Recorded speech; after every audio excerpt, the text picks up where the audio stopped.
Bud, what's good, son? Come on, G. Great performance. Salute, salute, salute 3 times for you, man. All the belts, greatness. What you do is greatness.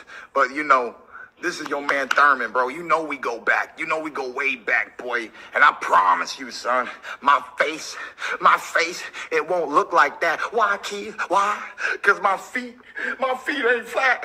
You know I can stick and move, boy. You know I can double pump fake just like you. Thurman different. Been different, boy. This is my last boxing talk for the day, man. That hype week fight week, got all the views, baby. You got all the views. Let's go. I'm proud of you, boy. But you know one thing you ain't seen in this life yet, and that's your man right here. Keith one-time Thurman. Talk to Al. Send the contract. It's time to eat. I'm hungry, baby. I'm hungry, baby. It's time to eat. I'm in the gym working for you. Let's go. What's good? What's good? It's the one, the only, but what do I know? Boxing coming back at y'all with another one, man. So Terence Crawford is going on like a Tupac Shakur rant, man. Man, it's pretty cat's pajamas. It's cat's pajamas, man. Like it's cat's pajamas. That's all I can say, man. Terence Crawford is going there. He's just going out on everybody. But as you guys can see, man, Terence Crawford just tweeted. He said, "My, how the tables have turned. Danny Swift, you and Keith Thurman will never, and I mean never, get a shot at the top dog, and that's me. Y'all whole ASS's didn't want no smoke when I wanted to fight. Remember? Now y'all want to fight so bad. Go and keep fighting each other like before." Bro, Terence Crawford says he's had enough of it, bro. I mean, bro, it's cat's pajamas, dog. I'm telling you now. So Danny Garcia replied and said, "I'm rich, bro. I don't need to fight you. I've been making millions. Plus, I ain't trying to pay all them sanction fees. I can use some of that money to buy more real estate." So Danny Garcia is more so like, "Hey, listen, bro. I don't care about fighting you, dog. I just said it'd be nice to have a fight." Now, I don't know why it wasn't so nice to have a fight back then, but now it'd be nice to have a fight. All right, cool. So this Terence Crawford comes and says, "Did me dirty. Had all these people that don't know anything about boxing trying to discredit my accomplishments. He hadn't fought nobody lies, but not one wanted to be that so-called somebody though. Y'all created a whole term on the wrong side of the street. When boxing winning boxing, have you ever heard some ish like that? Till I moved up. All these fighters that was claiming that they'd be their own bosses, hiding behind them, taught them how to term call Al.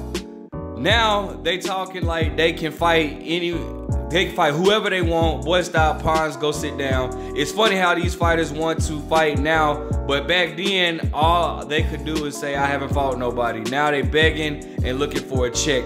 Can't make this up." Man, oh man, bro. Terence Crawford, he said he had enough, dog. You know, even with the terms that he's talking about on here, man, he said y'all created a whole term. He said, then y'all hid behind the term call Al. And what he's saying with that is, you know, a lot of guys when they would be asked to fight, like, would you fight Terence Crawford? Or would you do business with Terence Crawford? Or would you want to make a fight with Terence Crawford? A lot of the PBC guys would then, you know, they would then say, you know, hey, call Al. You know, I can do anything, this, that, and the third. All right. So let's talk about it. First and foremost, man. Terence Crawford has every right to be upset, you know, or not upset, not so much as upset, but more so kind of like on it to where he's like, "Hey, bro, I'm not doing business with y'all. Like, y'all, and for you, before anybody tries to come at Terence Crawford wrong for having that mindset, just remember the same mindset that Errol Spence had when it came to Keith Thurman as well, because the exact same thing, Errol Spence did the exact same thing against Keith Thurman. Errol Spence was trying his hardest to make a fight with Keith Thurman when both of them were champions, and Keith Thurman did not want to make that fight. Errol Spence had been calling Keith Thurman out before before Errol Spence was a champion. I remember when we were friends on Facebook before all the popularity, he even made a post. He was like, "Man, I will body Keith Thurman, bro." Like, he's been gunning for Keith Thurman for a long time. And that post was in 2012, early 2013, I'm sorry, after his pro debut. Keith Thurman has not been one of that. So now Terence Crawford is on the same terms. Like, bro, I tried to make a fight with you guys and you guys didn't want to fight me. So now it's like, nah, forget it. I'm the top guy now. Now y'all trying to call me out and everything. Forget y'all. Terence Crawford has every right to feel that way. Keith Thurman, when Terence Crawford first moved up, I would never forget this, man. When Keith Thurman had both of the belts, I think he had the WBC and the Super the WBC and the Super WBA. Correct me if I'm wrong in the comment section. But Keith Thurman, when Danny Garcia was moving up to the 47-pound division after he had left 140, I'll never forget this. Keith Thurman was like, "Oh yes, and I would love to welcome Danny Garcia to the welterweight division. I will be there to welcome him to the welterweight division. This, that, and the third." Now that Danny Garcia, Terence Crawford moved up to 147. The first person Terence Crawford would call out was Keith Thurman. He was calling out Keith Thurman. I think he called out Errol Spence too, but I know he was calling out Keith Thurman.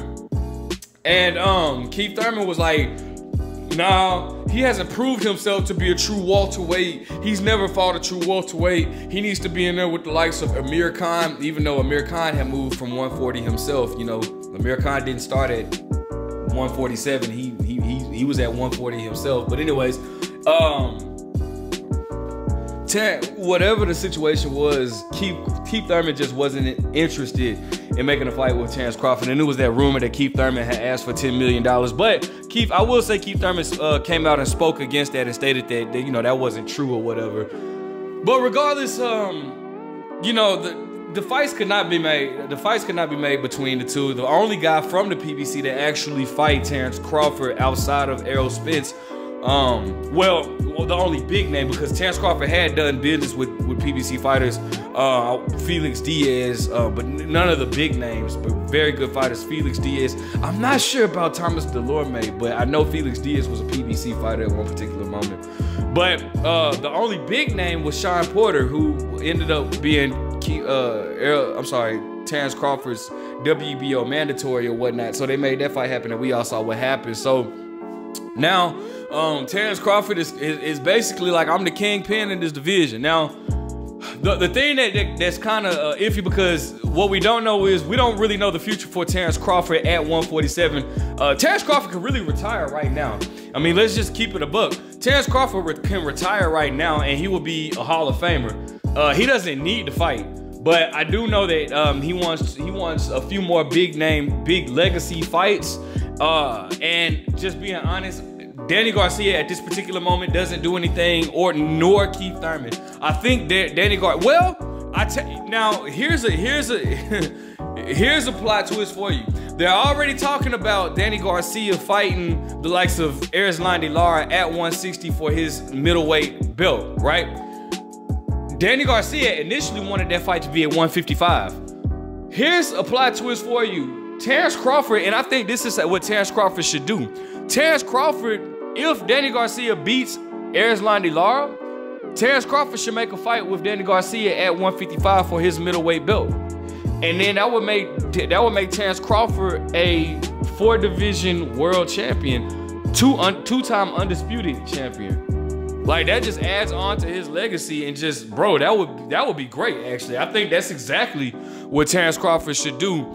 Wait to see what's gonna happen with Danny Garcia and Errol Spence. Make that move. Other than that, those fights are not big enough for Terence Crawford. I know Terence Crawford wants only the big fights, so I highly doubt, and I don't think he should go up to 168 to fight Canelo Alvarez. But what I just stated earlier, he should do, and then he should relinquish the belt, because he really shouldn't be staying at 160. After that, retire. You know, you've done. Terence Crawford is at that particular time, he's already done more than what it takes to become more than what it takes to become a Hall of Famer. When you do anything that's never been done, you know, to me, you have every right to be in the Hall of Fame. Like, you know, for example, Jermell Charlo being the first undisputed champion at 154 with, you know, with all 4 titles or whatnot. You know, Canelo doing it at 168. Terence Crawford being the first male to become undisputed in 2 weight classes or whatnot. Those are Hall of Fame stats right there. So yes, definitely Terence Crawford deserves to be in the Hall of Fame, man. As far as Keith Thurman, bro, I don't know where Keith Thurman. Bro, when's the last time Keith Thurman fought? Mario Barrios? Last year? February last year? Keith Thurman needs to, I don't know, bro. Keith Thurman needs to do, he needs to fight. It was rumored that him and Ugas was going to fight, but now Ugas is fighting Mario Barrios, which is going to be another good fight. I don't know where Keith Thurman goes from here. I don't know who he fights, I don't know where he goes, but he needs to do something. Like, man, you don't need to. Danny Garcia, they need to hurry up and finalize that fight between him and Erislandy Lara. Y'all don't need to worry about Terence Crawford. Terence Crawford is the top dog at 147, right? Let me know what you guys think. Make sure you guys like, comment, subscribe. Where do you see all fighters going next? But what do I know?